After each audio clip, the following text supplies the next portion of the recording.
Tu te souviens du scandale de Philip Morris? J'en ai un autre qui pique tout autant et qui concerne Coca-Cola. Donc ça a été prouvé que Coca-Cola a payé des chercheurs pendant plusieurs années pour en fait rejeter la faute de l'obésité non pas sur la consommation de sucre, mais sur l'inactivité physique.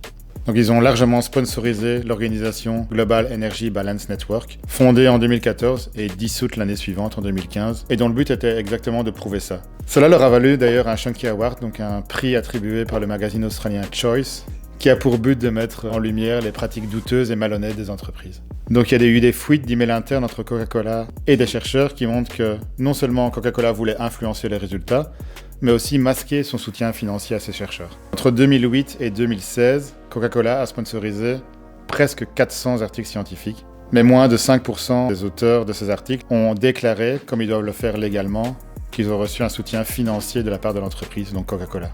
Et évidemment, tous ces articles allaient dans le même sens. Le problème, c'est pas le sucre, c'est l'inactivité physique. Donc, comme l'industrie du tabac, ils ont des pratiques qui consistent à utiliser la science, les lobbies, pour semer le doute, pour retarder la prise de conscience publique, pour retarder les régulations, les restrictions, etc. Et le grand malheur, c'est qu'il n'y a pas que Coca-Cola, il n'y a pas que Philip Morris, ils le font tous. Ce genre de pratique, c'est devenu la norme et plus l'exception.